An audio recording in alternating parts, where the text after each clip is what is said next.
what's up everybody, it's Rox and I'm coming to you today with a review for Love and Hip Hop New York, Season 3, Episode 2. First off, before we get started with anything, I want to ask everybody out there, who the hell are all these people? Who the hell are all these new people? It is entirely too many people to try to keep up with. Okay, now I thought we was through with the introductions of the new folks last week. Rashida was new, Mendices was new, Joe Budden was new, Tahiri was new, Rocky Thunder was new. Now this week we got a whole new batch of motherfuckers, and I was just like, okay, enough. Now we got Winter, we got Jen, we got Consequence, we got L'Oreal, we had Kaylin. It was too many people, okay, and I did almost and had enough already on episode 2. I know one thing, better not be no one new next week, okay? We have to be through with the new folks. How many fucking people is on the cast? That already has got me irked about this show. Anyway, y'all, real quick video, nothing really to talk about. Let's get to it, shall we? I'm gonna need Rashida to get some relevancy to this show real soon, okay? Now, I know I like her. I told you guys last week that I thought I was gonna like her character or whatever, but what is she there for? What does she do? Now, she almost like the Ariane to Mimi. Y'all remember how Ariane had to keep telling Mimi she needed to leave Stevie J alone? So I guess Rashida is the Ariane to Tahiri, okay? And she's always telling Tahiri how she needs to leave Joey alone. And that's fine. I understand that they need to have some sort of person to bounce Tahiri's actions off of and, you know, give us some reason why she does what she does.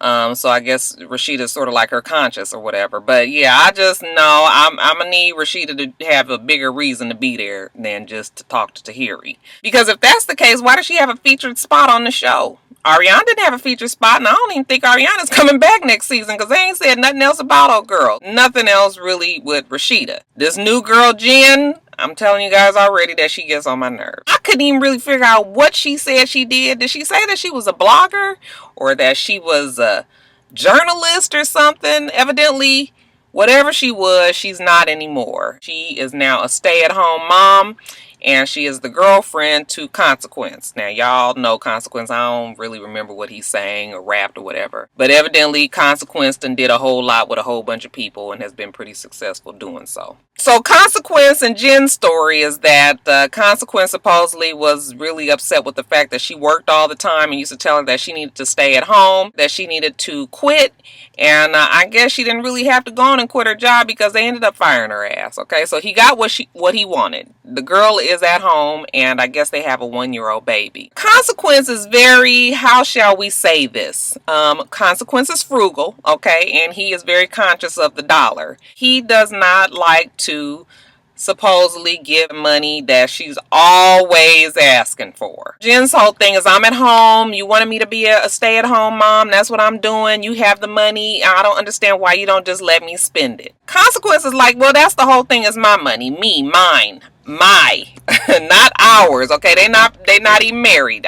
Ladies, y'all gonna get enough of having these babies with these men and then be wanting to be getting all the access to all the money and everything, and you ain't nothing but a girlfriend. I'm sorry. At any rate, you guys, I can't tell which one is the right out of Consequence and Jen, but I can tell you one thing. Her damn voice is gonna make me be on his side, okay? Because it's so irritating. She whines all the time. When she started crying when they was talking about the baby's birthday party, and she was just like, it's not fair. You mean to tell me that I can't even have any money and you have the money to spend it? I can't even do it. It's not fair.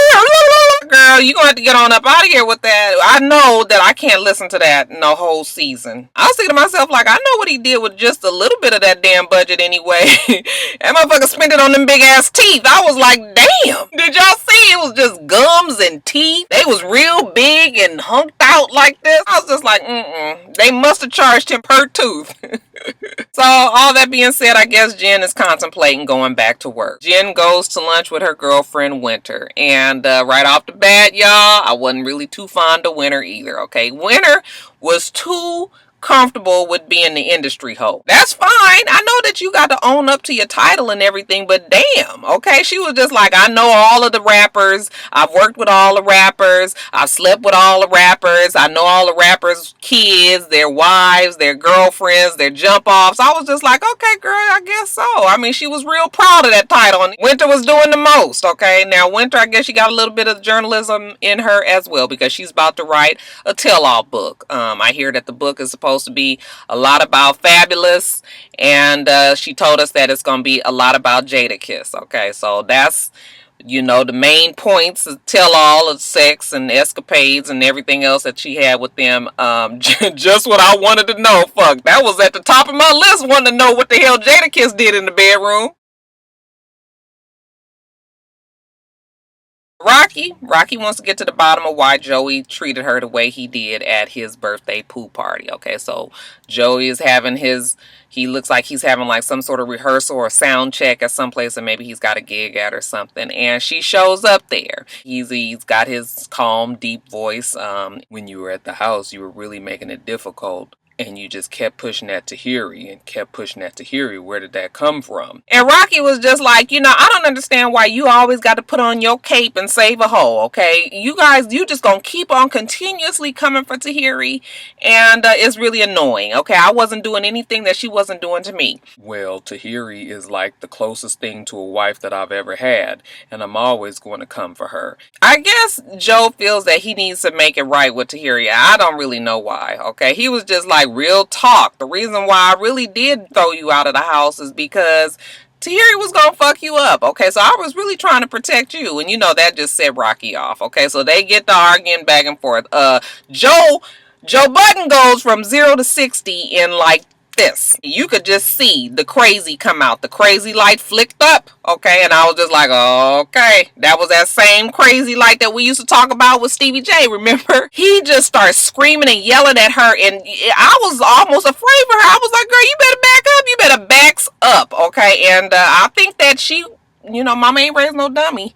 She did continue up with her tirade, but on the other side of the room, okay? I started backing up and getting the hell up out of there because I was just like, oh my goodness, he is fussing and yelling at her. It looked like he about to hit her. Now, why did Joe go crazy, you ask? Okay, because Mr. Joe Budden has fallen off the wagon, okay, you guys? It seems that he has been sober, I guess, for like 12 years, I think he said. And recently, probably with all the success and fame that he's gonna get from this show, he done fell off the wagon and he popping pills and smoking and doing drugs and all of that, okay? Now, I appreciate and I understand people that have drug addictions and all that. This is not to poke fun at them at all. But what I don't understand is, why does it feel so exploitative on this show? Like, I'm not comfortable talking about your drug addictions. Like, what are we gonna be recording you doing drugs or acting a fool off of drugs? Like, something about it was rubbing me the wrong way. He goes to talk to his mama, and mama is a dead ringer for Tiny in 20 years, okay? When you want to see how Tiny gonna look in 20 years, go on look at Joe Budden's mama. Dead on her. He's telling her how he's falling off, and that's why he was tripping and went off on Rocky the way he did. And, the mom is just like, well, you're going to have to get it back together. Like, who's your support? And he was just like, well, that's the whole thing. I don't really have the support when I'm on the road. And, the mama was like, well, what you going to do about it? And he was just like, I don't know. But, it got real dramatic and everything. He was just like, God's got me. He always has. And I was just like, oh, Lord. Let me not be negative. Yes, God's got you, baby. God's got you. So I guess the support system is going to rest on the shoulders of his 20-year-old girlfriend, Kaylin. Now, Kaylin is an adorable little thing. She's a cute girl. I did go on her Instagram and look at her and everything. I figured that she was young. However, 20 years old is very young now. I know that Joe Budden tried to tell us that he was 27 or 32. I'm going to be willing to bet that he's closer to 35. However the fuck old he is, he too damn old for that girl. The fact that this girl doesn't really have much of a family herself, and she looks at Joey as like a savior, okay? She kind of got this savior complex, so she wants to be there for him the same way that he has been there for her. She is nowhere near prepared for this, okay? I know she wants to be there. I know she says she loves him, baby. I know all of that. I'm telling you, you need to get out while you can. She doesn't even really have any friends, when she meets and talks with Rocky, and she's sitting there telling Rocky that, I know that you and Joey are good friends, and I need you to stick around because, you're all he's got, and you're all that I got. And I'm thinking to myself, like, Rocky want to fuck Joey. Are you telling her to stay around for this man? And girl, I was just like, yeah, she got that bright-eyed innocence. You could just kind of see the crash and burn coming for her. I feel kind of sorry for her. I think that she's, excited with the limelight and the show and Joe Budden and the fame and all of that that's come with this show. But yeah, You can't forget that Joey is the same Joey that beat up the girl. Y'all let me know her name was Esther Baxter and beat the hell out of her and made her have a miscarriage and all of this and all of that. Not only that, but he's a drug addict, somebody that's fallen off the wagon. That kind of drama you are not really prepared for. Okay, even me. As a grown-ass woman, that is not really nothing that I ever want to have to deal with myself. That Joey Buttons story, I hope that it don't turn out bad for this little girl, Kaylin, but, I don't really have the brightest hope for that relationship. Maybe I'm wrong. Maybe I'm wrong. Now, Erica and Rich, y'all, I'm telling you, I don't even know what they was fussing about, what they was arguing about. Now, what happened in this last week since the episode was off? Evidently, I guess they had to went out somewhere and Rich cut up 10 types of food somewhere and Erica was turned off by it. And now I'm not really sure about their relationship. Didn't Olivia already warn you against this girl? You guys both have the same type of temperament. Okay, you get some alcohol mixed up in there and it all flies out the window. So Olivia did try to tell her. I guess Erica is now feeling like maybe I ought to take heed. Now, Erica meets with her girlfriend L'Oreal. Okay, and this that shit I'm talking about. Okay, L'Oreal looked like the Harry. Fuck, I thought that was who that was. Okay, L'Oreal and Erica are talking, and Erica's like, I talked to Olivia, and, she kind of told me how he be out there, and he be with all these different women, and then we went out, and then he was acting a fool, and I didn't like the way he was treating me, and I'm not really sure about this, and, he's my manager, and I'm not sure if I want him in control of my business, and, all of this. Okay, now, L'Oreal, she's talking to her. She's telling her, like, well, what do you want to be? Do you want to be the girlfriend or do you want him to be your manager? You guys probably shouldn't be both. And maybe in this case, maybe they shouldn't be. However, I still was looking at the L'Oreal friend like, I wasn't really sure if she was giving her that kind of advice for her own self or for, I don't know whose good it was supposed to be for. Girls like, you need to go over there and get your portfolio and tell him he ain't going to be your manager no more. And she was just like, you know what, that's exactly what I'm going to do. So she goes over to the house and Rich is just like, what you doing? She's just like, I don't like how you treated me at the party and this and that and you cut up. And he was just like, yeah, okay, I tied on one too many. I probably was wilding out more than I needed to. But yeah, I love you. You love me. We can't let this go. Bottom line, she ain't broke up with no damn Rich, okay? When she tells Rich that she's gonna do a record with L'Oreal, he was just like, you ain't doing no damn record with L'Oreal. And she was just like, oh yes I am. He said, you ain't doing no record with her. Why the fuck would you do something with somebody that is just as broke as you? Okay, what the hell can she do for you? Basically what he was trying to say is, when you a bag person at the damn grocery store, when you a bagger at the grocery store, you don't get promoted just moving over to the next bagging section, okay? Fuck, there ain't nothing there over there that you ain't already doing over here, so why would you even want to try to do a song with this girl? She's still adamant she want to do it, but he put an end to that. You ain't doing no damn song with no damn L'Oreal. They go out, Erica, Rich, L'Oreal, Tahiri shows up with somebody. And side note, y'all, was y'all irritated when Tahiri just goes and meets with Rich and tells him that she she dropped by the studio one day and now she decides she want to be a singer? I was just like, okay, this is it. So this is how we decide we want to just one day. me. I think I'm gonna be a singer now. What the fuck is wrong with him? What is wrong with everybody? And then that's the whole thing with Rich. He got Erica, and we know good and damn well that Erica at least ain't got no talent as a singer. Now she might be able to do something else, but singing is not it. Okay, and the fact that he done took Erica on as a client, and now he's thinking about taking Tahiri on, you ain't even heard nothing that she said.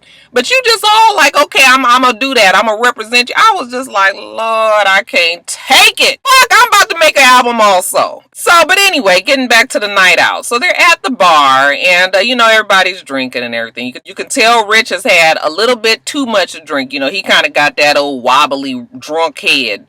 He's already kind of getting on Erica's nerves. L'Oreal is kind of pumping up Erica, like, why are you letting him be like this around you? And isn't this something that you said you was complaining about to begin with? And you need to not be, you need to tell him that you gonna do this song with me and this and that and the other. And you guys know how the hating ass girlfriend is. So Erica goes over there to Rich, tells him, I'm ready to go. Okay. And he was just like, what? You just kind of yelled at him that she was ready to go.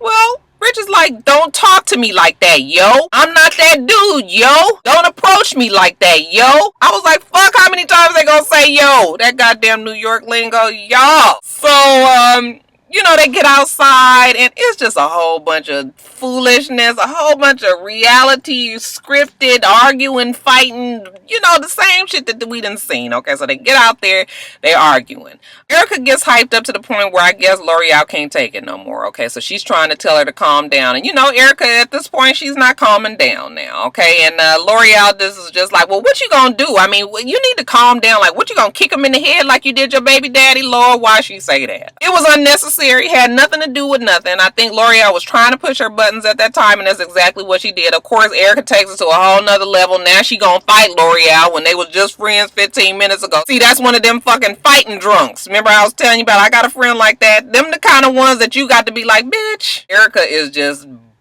blew up, mad, you know.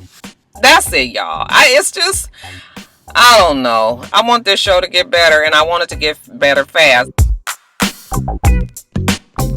Make sure that you rate, comment, and subscribe to the channel. I'm itsrox. The channel is for itsrox. Everything else I do will be in the bottom bar below. All right. So I hope that you guys have a wonderful, wonderful rest of your day, and I plan on doing the same. Until next time, Roxstars. Bye.